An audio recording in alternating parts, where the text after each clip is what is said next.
Okay, you can start. Hi, my name is Danny Yeo. I'm a Goodwill Ambassador for World Vision, but I'm also a media lecturer at Ngee Ann Polytechnic. Now, as a media professional, there are some basic questions that we would ask in media, and any one of my students will probably know this. I would ask them the who, the what, the where, the how, and that's really basic. For example, like who did it, where did it happen, how did it happen, what happened. And I thought it was really interesting that World Vision is asking another question: what if? And I feel that what if is really more innovative, more curious question that you can ask. It provides some possibility and also some space for you to discover new things. Now, I'd like to share with you two experiences I had when I went on World Vision trips, one in 2004 and another in 2010. The first time when I went to Malawi, South Africa to visit some HIV positive children who were sponsored by World Vision. And last year in 2010, I visited my own sponsored children in Mongolia. In 2004, when I was in South Africa, there was this scene that I saw in the open field that remained etched in my mind. It was a group of children from the age of 6 to 16 attending a social study class under this big giant tree, very leafy environment, and then you see animals running at the back as well. At that point in time, I noticed that they were taking lessons in maths and also in science, and also about the environment, where animals came from, or what do you do to keep yourself safe. A lot of social skills in there as well. But I noticed that they were not wearing any shoes. And the fact is, all these children had to walk 2 to 3 kilometers from their villages to where the school was being held in the center. And I thought, what if there was something sharp on the road and their foot got pierced? What if they got hurt? What if they had to suffer the heat that was coming from the ground and the pain of walking this distance from their home to the school? What if they had a building like us in Singapore where they can study in a more conducive, quieter, and a place where they can concentrate better as well? Or is it better to attend school out in the open, which I thought was really quite interesting for me. Another incident happened in Malawi, South Africa, was when we were visiting this village.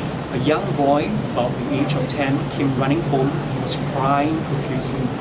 So we asked him, because he was carrying books, why are you not in school? And he said, I was kicked out of class. And we thought he must have been mischievous, right? But the fact was, that day there were some officials from the government who visited the classroom, and the teacher said, you don't have any school uniform on.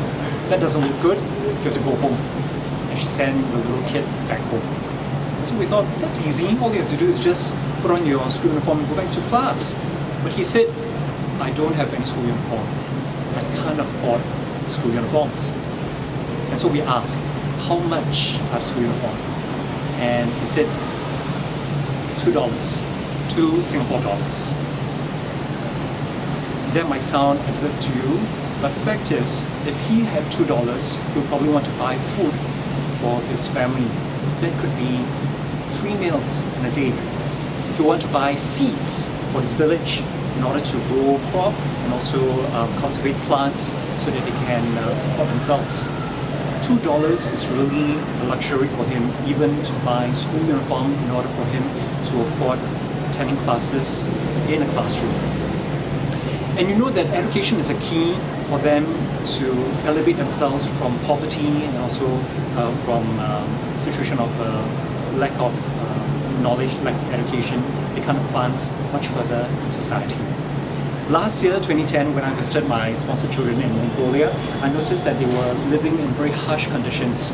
During winter, the temperature actually dropped to -10, -20, and at that time, the herds, the animals, cows and sheep would die in harsh winter. And because of that, they would have less income. Next year, all their lives are affected. And I ask myself, what if we could have provided something for them? What if they had a safe shelter, a roof to cover themselves? And what if their lives were more secure? So, when you're attending this program, when you're being involved, as youths, perhaps I'd like you to ask yourself as well, what if we didn't have the education environment that we have? What if we didn't have our own houses? What if I can do something to provide for these children who need all these facilities that we have that they don't enjoy? What if I could do something and contribute to a change? What if?